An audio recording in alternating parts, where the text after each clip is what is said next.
Clean the bathroom upstairs and don't touch anything in my kitchen, my daughter-in-law said the moment I stepped through my son's front door. She didn't even lower her voice. The words echoed through the marble entryway while two of her friends stood beside the dining room table pretending not to stare at me. Jason looked up from his phone for half a second, then back down again, like none of it had anything to do with him. I stood there holding the apple pie I'd baked that morning, still warm inside the carrier bag, and for a moment, I honestly wondered if I had heard her wrong. Vanessa crossed her arms over her cream-colored sweater and sighed impatiently. Well, the upstairs guest bathroom. Mia made a mess in there earlier. I glanced toward my son again. 40 years old. 6'2". The same little boy who used to cry when thunderstorms rattled the windows of our old Ohio house. He still wouldn't look at me. Hi, Mom, he muttered quietly, almost as an afterthought. I felt the cold November air still clinging to my coat as I stepped farther inside. The house smelled faintly of cinnamon candles and expensive furniture polish. Everything looked spotless already, the kind of spotless that made you afraid to set down your purse. Vanessa took the pie from my hands without thanking me and carried it toward the kitchen island. Leave your shoes by the garage door, she added. I just had the floors done. I bent slowly to remove my boots. My knees weren't what they used to be at 68, especially during colder months, and the hardwood floor felt icy beneath my socks. From upstairs, I heard my granddaughter laughing at something on television. That small sound softened me for a moment.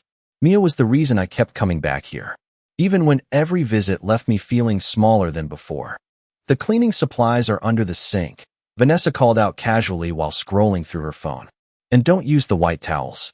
One of her friends gave me an uncomfortable smile before quickly looking away. Jason finally stood up and walked toward the kitchen. Did traffic get bad? He asked without meeting my eyes. A little, I answered quietly. It had actually taken me nearly 2 hours to drive through freezing rain from Dayton because Vanessa insisted she needed help watching Mia for the weekend while she hosted a dinner party tonight. I had canceled my own church luncheon to come. I climbed the stairs slowly, one hand resting on the polished wooden railing. Halfway up, I noticed something strange. The framed family photo that used to hang above the staircase was gone. It had been taken at Myrtle Beach 8 summers ago. Jason with his arm around me. Mia sitting on my lap, smiling into the sun. In its place hung a large abstract painting in gray and black tones. Cold. Empty. Like a hotel lobby. The upstairs hallway felt unfamiliar too. When I reached the guest bathroom, I stopped in the doorway. Cleaning gloves sat beside the sink. A toilet brush leaned against the cabinet. Someone had already laid everything out waiting for me. I stared at it silently, while laughter floated upstairs from below. Then my eyes drifted farther down the hallway toward the guest bedroom I used to sleep in during holidays. The door stood open now. Inside, the bed was gone. So was the dresser. Exercise equipment filled the room instead. A treadmill. Free weights. Yoga mats neatly stacked against the wall. I felt something tighten quietly inside my chest. Not anger. Something colder than that. I walked over slowly and pushed the door wider open. Even the small knitted blanket Mia and I used to share during movie nights had disappeared. Then I noticed my old overnight suitcase sitting alone beside the garage entrance downstairs through the railing opening below. Already packed. Already waiting. As if someone had decided before I even arrived that I wouldn't be staying very long. I stood inside that empty room for several seconds before I heard footsteps coming upstairs.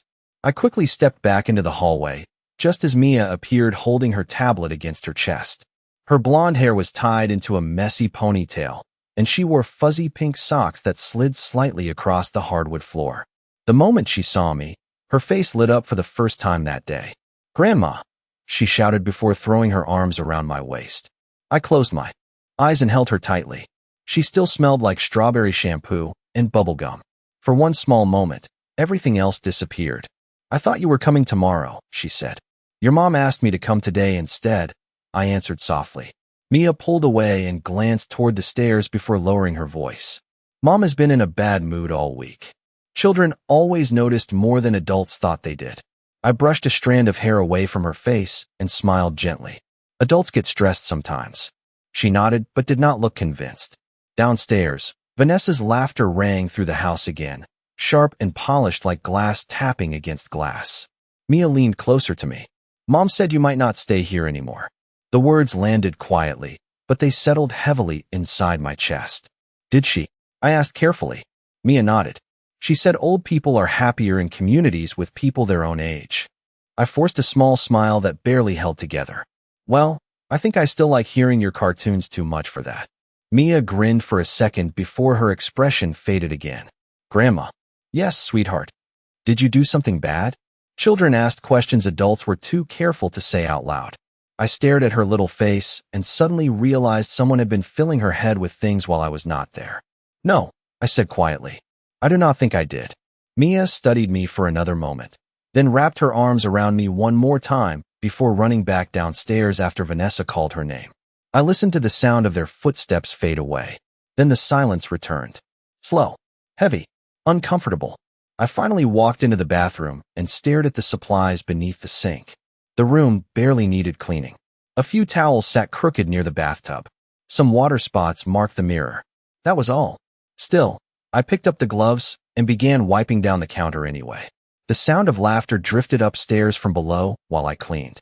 Every now and then I could hear Vanessa's voice floating through the vents. Bright when she spoke to guests. Flat when she spoke to me. Around 6 o'clock, I finished and quietly carried the supplies back. Downstairs. No one thanked me. Vanessa stood near the kitchen island arranging little plates of appetizers while soft jazz music played from hidden speakers somewhere in the ceiling. Her friends sipped wine and complimented the house. Jason stood near the refrigerator opening and closing it absent-mindedly, as if he needed an excuse not to speak. Can you take Mia upstairs and keep her occupied? Vanessa asked without looking at me. We are about to sit down for dinner. I glanced toward the dining room table. 6 place settings. None for me. Not even by accident. Vanessa followed my eyes for half a second before adjusting a napkin calmly. Oh, she said. I assumed you already ate on the road. Jason stayed silent again. I looked at my son for a long moment. He shifted uncomfortably, but still said nothing. Then I noticed something else. The house key I had carried for almost 8 years no longer sat on my keychain. I reached into my coat pocket quickly, thinking maybe it had fallen loose during the drive. But it was gone. Slowly, I looked toward the small silver bowl near the entrance table where everyone usually left their keys. Mine was sitting there alone beside Vanessa's designer sunglasses. A small piece of masking tape covered the top. Written across it in black marker were 3 simple words. Return before leaving. I picked up my key carefully and peeled the masking tape off without saying a word. The adhesive left behind a sticky mark against the silver metal. I rubbed it slowly with my thumb while the sound of plates and silverware echoed from the dining room. For years, that key had sat beside my own house keys, my grocery store rewards card, and the tiny blue charm Mia gave me when she was 6 years old. Jason handed it to me himself after Mia was born. You are family, he had said back then with tears in his eyes because he was terrified of becoming a father. I remembered how exhausted Vanessa looked in the hospital room after 30 hours of labor. I stayed awake for 2 nights straight helping with feedings while Jason slept curled up on that stiff little couch by the window. Back then, Vanessa used to squeeze my hand and call me her second mother. Funny how quickly people rewrote history once they became comfortable. I slipped the key into my coat pocket and quietly carried my purse upstairs. The hallway lights had dimmed automatically by then, leaving soft shadows across the walls. Mia sat cross-legged on her bedroom floor coloring pictures while cartoons played quietly in the background.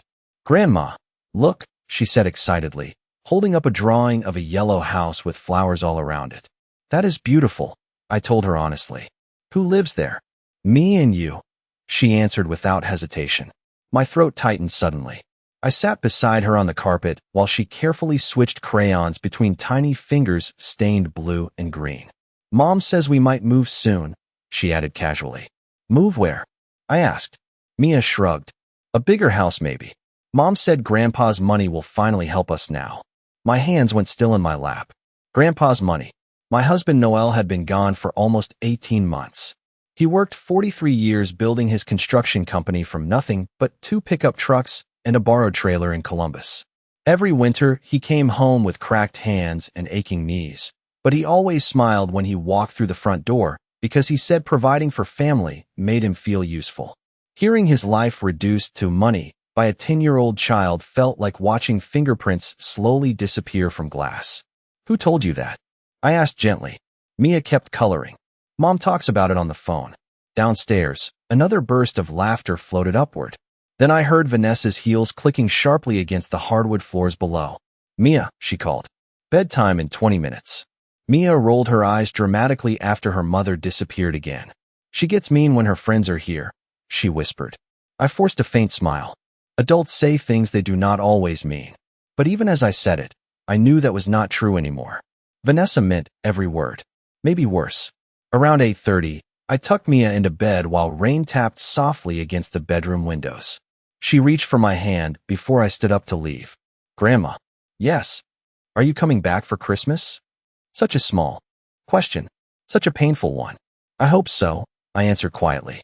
Mia nodded sleepily and closed her eyes. I stayed there another minute, brushing her hair gently away from her forehead before turning off the lamp beside her bed. The hallway outside felt colder somehow. Downstairs, the dinner party had finally ended. I could hear dishes clinking in the kitchen and Vanessa speaking in her sharp, low voice. As I reached the staircase, I stopped when I heard my own name. She cannot stay here much longer, Vanessa said flatly. I am serious, Jason. This whole helpless old widow act is getting exhausting.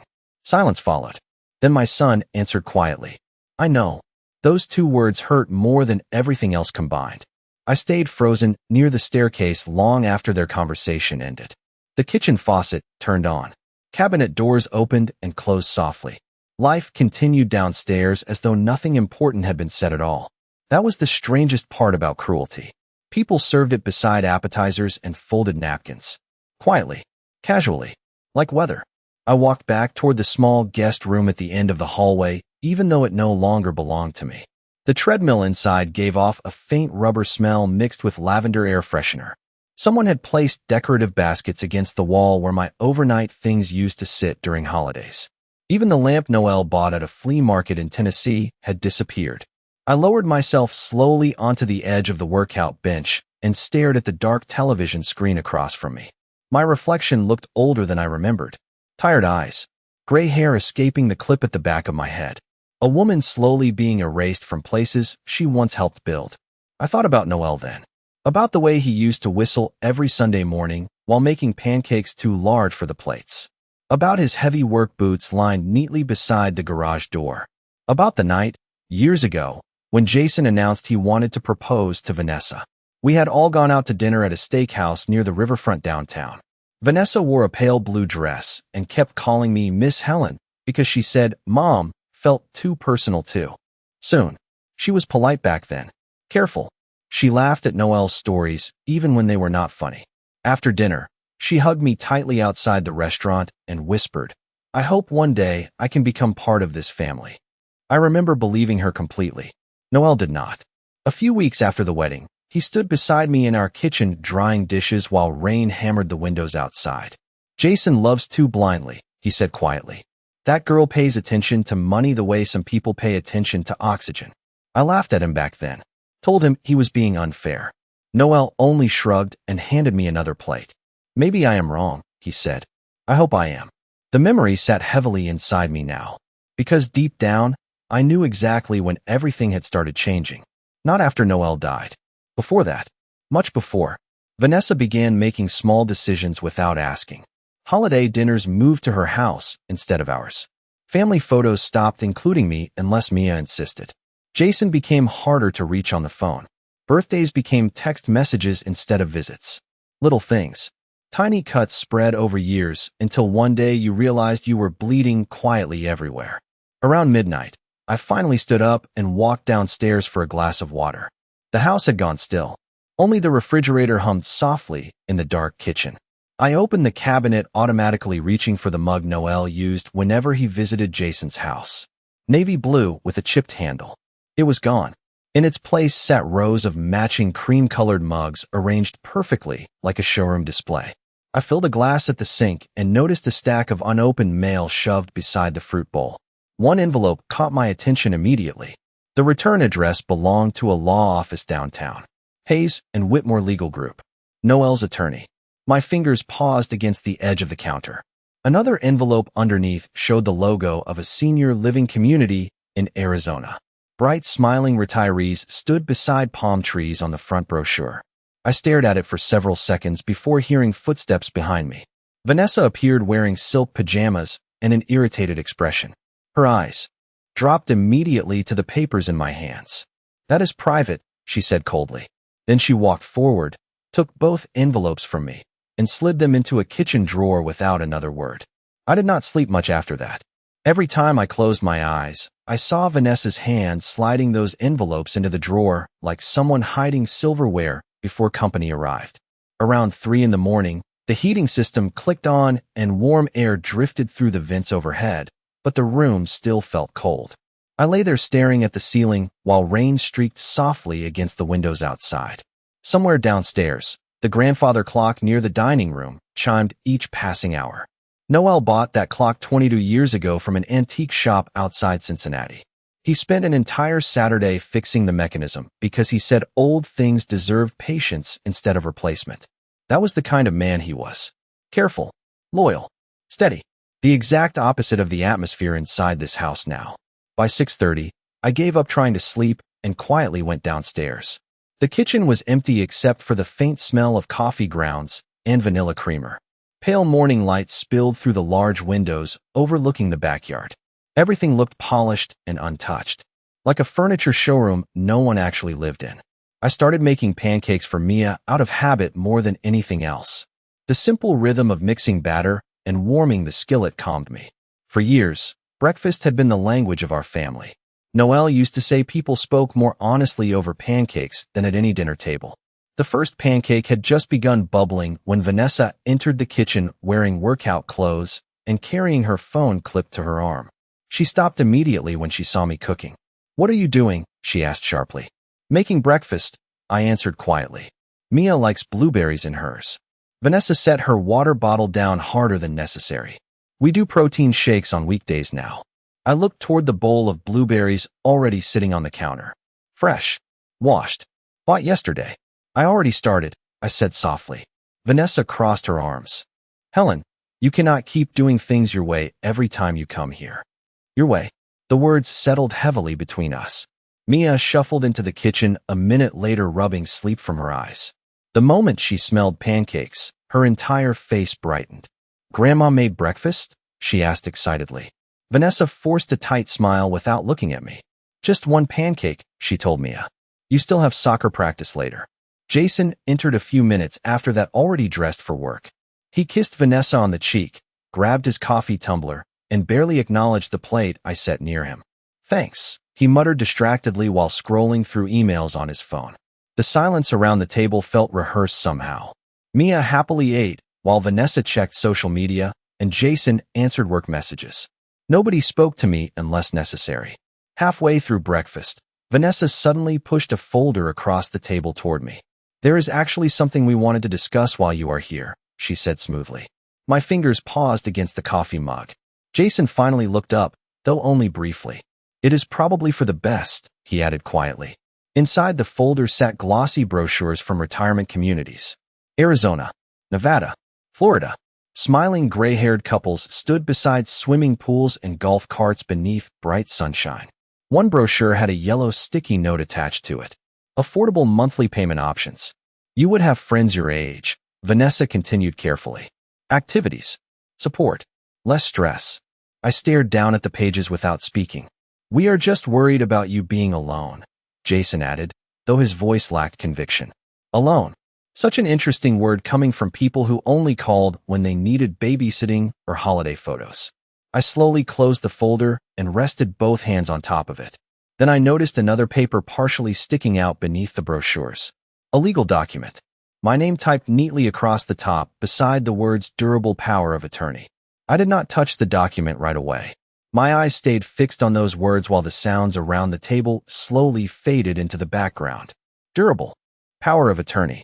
The phrase felt clinical, cold, like something prepared long before this conversation ever happened. Vanessa folded her hands neatly together and gave me a patient smile that never reached her eyes. "It is only in case of emergencies," she explained. "If you ever got confused with bills or medical paperwork, Jason could help manage things for you." Manage things. Such careful language. Jason stared into his coffee mug while she spoke, his jaw tightening slightly every few seconds. He looked exhausted lately. Older somehow. But exhaustion did not excuse cowardice. I do not need help managing my life, I said quietly. Vanessa let out a small laugh like I had misunderstood something obvious. Nobody is saying you do. We are just planning ahead. Planning ahead. Another soft phrase hiding something sharp underneath. I carefully slid the paper back into the folder and closed it. I will think about it, I answered. Vanessa's smile faded almost immediately. The lawyer already prepared everything, she said. It would be easier if we handled it now while you are here. Lawyer. So that was why the envelope from Hayes and Whitmore had arrived yesterday. My stomach tightened slightly. Jason finally spoke then, though he still avoided looking directly at me. Mom, we are only trying to help. Help. That word again.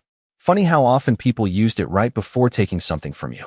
Mia looked back and forth between us while slowly cutting her pancake into tiny squares. Even she could feel the tension sitting at that table. I stood carefully and carried my plate toward the sink. Thank you for breakfast, Vanessa said automatically, already reaching for the folder again. I rinsed the dishes slowly under warm water while morning sunlight spread across the kitchen counters. Outside, thin frost still clung to the backyard grass near the fence line. Winter was coming early this year. Noel used to love the first frost. He always claimed cold air made people more honest because it stripped away comfort. I dried my hands with a towel and turned toward them again. I think I should head home this afternoon, I said calmly. Vanessa blinked once, surprised. Already. The disappointment in her voice sounded almost genuine until I realized why. She wanted my signature before I left. I have some errands tomorrow, I answered. Jason rubbed the back of his neck awkwardly. The roads might get icy later tonight. I have driven through Ohio winters for 40 years, I replied softly. Nobody spoke after that. The silence stretched long enough for the refrigerator motor to hum loudly through the kitchen. Then Vanessa stood up abruptly and gathered the brochures into the folder. Fine, she said. But before you go, we should at least organize some of your things downstairs. Your things. Not belongings. Not clothes. Things. Like boxes left in storage too long. Around noon, Vanessa left for a workout class while Jason took Mia to soccer practice. The house finally became quiet. Truly quiet. I sat alone in the living room staring at the family photographs arranged along the fireplace mantel. Most of them were newer now. Beach vacations. Matching Christmas pajamas. Smiling poses beneath white string lights. In almost every recent picture, I was missing. Not accidentally. Deliberately. I noticed one frame turned slightly backward near the edge of the mantel and reached for it carefully. Dust coated the glass. It was an older photograph from Mia's 7th birthday party. Noel stood beside me smiling proudly while Mia held up a chocolate cupcake covered in pink frosting. Jason had his arm around Vanessa, though even then her eyes looked focused somewhere else entirely. Taped to the back of the frame was a folded yellow sticky note in Noel's handwriting. My breath caught immediately when I recognized it. 3 simple words written in blue ink. Watch the paperwork. I stared at Noel's handwriting for a very long time. The yellow sticky note trembled slightly between my fingers because suddenly every strange moment from the past year began lining up inside my mind, like pieces finally snapping into place. Watch the paperwork. Noel had written those words before he died. Not during his illness. Before it. Back when he still walked 3 miles every morning and complained about gas prices while drinking coffee at the kitchen counter. My chest tightened slowly as I folded the note and slipped it into my coat pocket. Outside, gray clouds had swallowed most of the afternoon sunlight, leaving the house dim and shadowed. I walked quietly toward the kitchen drawer Vanessa had used the night before, the one where she hid the envelopes. For a moment, I simply stood there listening to the silence around me. Then I opened it carefully. Inside sat takeout menus, spare batteries, loose rubber bands, and beneath them, a thick stack of legal papers held together with a silver binder clip. My name appeared immediately across the top page. Helen Carter, Revocable Asset Transfer Authorization. My stomach turned cold. I slowly pulled the documents free and spread them across the kitchen island.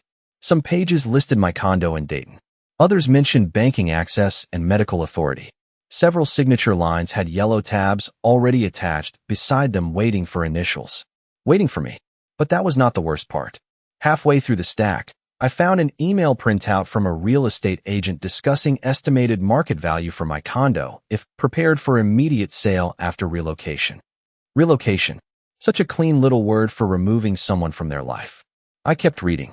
Another page showed pricing information for assisted living communities in Arizona. Monthly care packages, transportation options, memory support services. I pressed one hand against the counter to steady myself.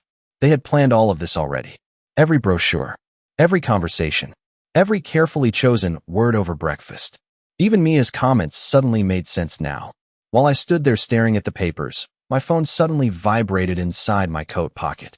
The sound startled me enough that I nearly dropped everything. Unknown number. I answered cautiously. Hello. Mrs. Carter, a calm older male voice asked. This is Robert Hayes. I closed my eyes briefly at the sound of his name. I was actually planning to call you, I said quietly. I think you should, he answered after a pause. Your husband instructed me to contact you personally if certain circumstances ever arose. My grip tightened around the phone. What?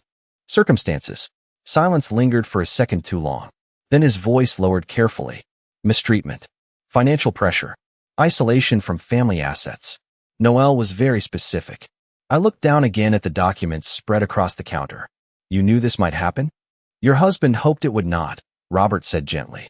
But he prepared for it anyway. My heart pounded harder now. Outside, wind rattled the backyard fence while dead leaves skittered across the patio stones. Mrs. Carter, Robert continued, I need to ask you something directly. Has anyone recently pressured you into signing legal or financial paperwork? Before I could answer, I heard the garage door beginning to open downstairs. Vanessa's car. I quickly gathered the papers together.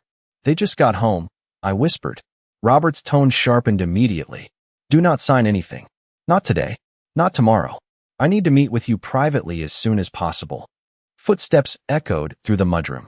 Mia's voice floated inside, happily talking about soccer practice. Jason laughed faintly at something she said. The normal sound of family life suddenly felt dangerous somehow. There is something else you need to know, Robert added quietly before I hung up. The house your son is living in was never transferred into his name. I stopped breathing for a moment. What? Your husband placed the property into a protected trust 18 months ago, Robert said.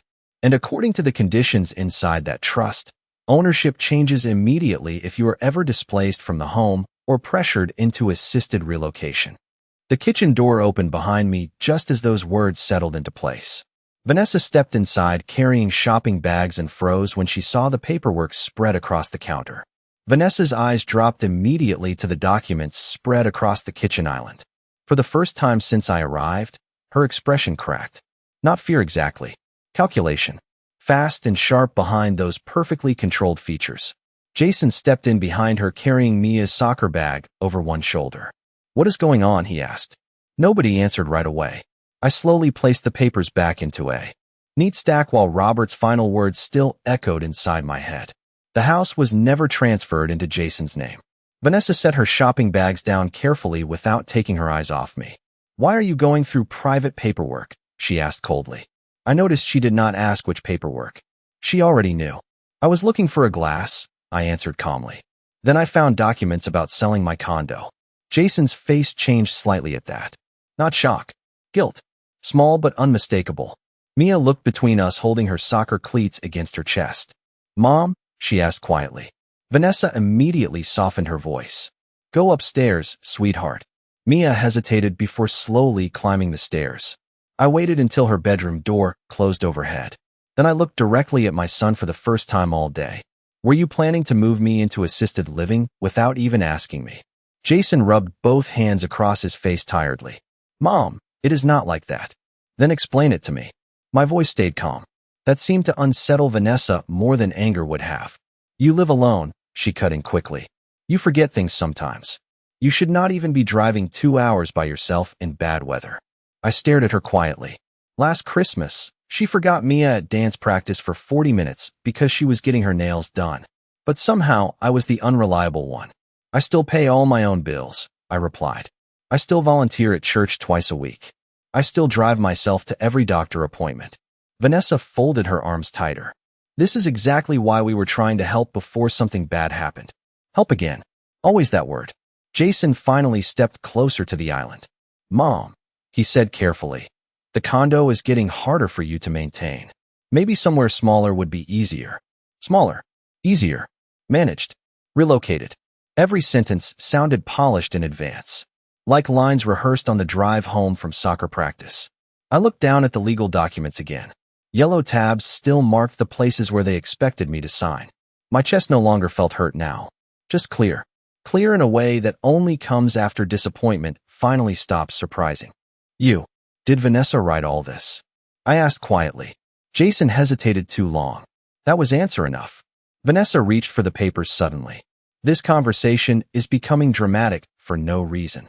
But before she could gather them, I calmly placed one hand on top of the stack. She stopped immediately. I spoke with Robert Hayes today, I said. The silence that followed was immediate and absolute. Vanessa's face lost color for half a second before recovering again. Jason looked up sharply. Robert called you? He asked. Yes. I kept my eyes on him. He seemed very concerned. Vanessa laughed once, short and brittle. Concerned about what? I tilted my head slightly. About why my son and daughter-in-law prepared relocation paperwork before discussing it with me. Nobody moved. Outside, the wind rattled the windows harder now while clouds darkened the sky into early evening gray. Jason swallowed visibly. Vanessa looked toward him briefly, almost warning him without words. Then my phone rang again on the kitchen counter. Robert Hayes. This time, I answered on speaker. Mrs. Carter, Robert said immediately. I apologize for calling twice, but there is something urgent you need to know. I reviewed the trust conditions personally this afternoon. Vanessa's hand tightened around the edge of the counter. And? I asked quietly. Robert paused. According to Noel's instructions, any documented attempt to pressure you into involuntary relocation automatically transfers full residential authority back to you immediately. Jason went completely still. Robert continued calmly. Legally speaking, Mrs. Carter, nobody inside that house has the right to remove you from the property.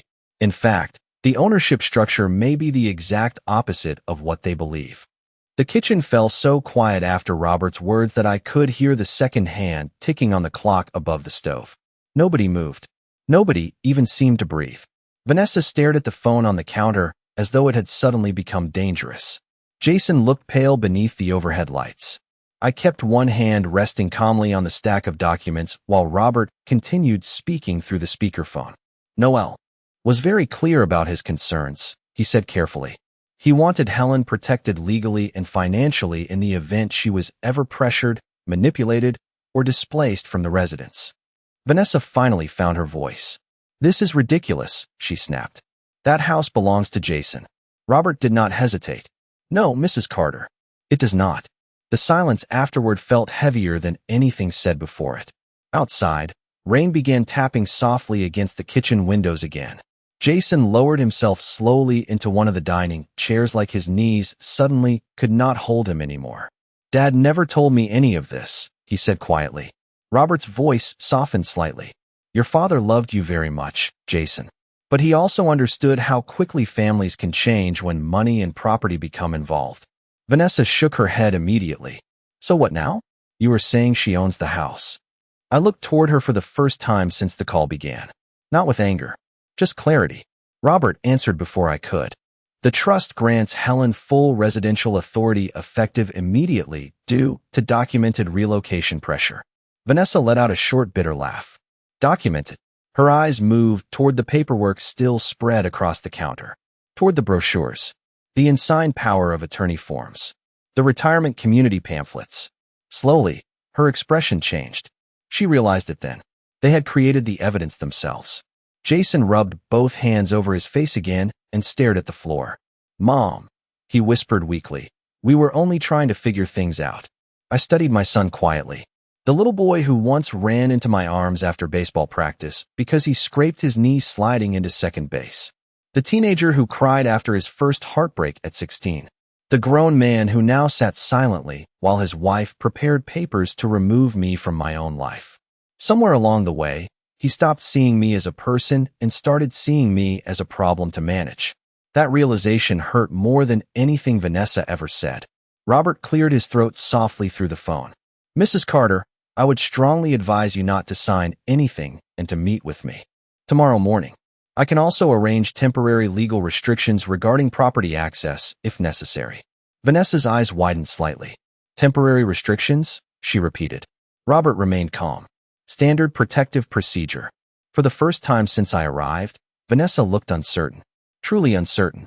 The confidence that usually sat so comfortably on her face had cracked around the edges. I reached over calmly and ended the call. Then I gathered the paperwork into one neat stack and placed it back inside the folder. Nobody stopped me. Upstairs, I heard Mia laughing faintly at something on television, completely unaware that the entire foundation beneath this house had shifted in the last 5 minutes. I looked around the kitchen slowly. The polished counters, the expensive light fixtures, the carefully arranged cream-colored dishes Vanessa loved so much. Then my eyes landed on the small silver bowl near the entrance where my key had been left with that cruel little note attached to it. Return before leaving. I walked over quietly and picked up the key once more. Jason finally looked at me. "Mom," he began, but the words seemed to die before reaching the rest of the sentence. I slipped the key into my coat pocket carefully. "Your father built this house with his own hands," I said softly. "Every cabinet, every floorboard, every light fixture in this kitchen." Vanessa crossed her arms defensively, but said nothing. "The cruelest part is not that you tried to push me out," I continued quietly. "It is that you both forgot whose home you were standing in." Then I turned off the kitchen light and walked upstairs to say goodnight to my granddaughter while the rest of the house sat in silence behind me.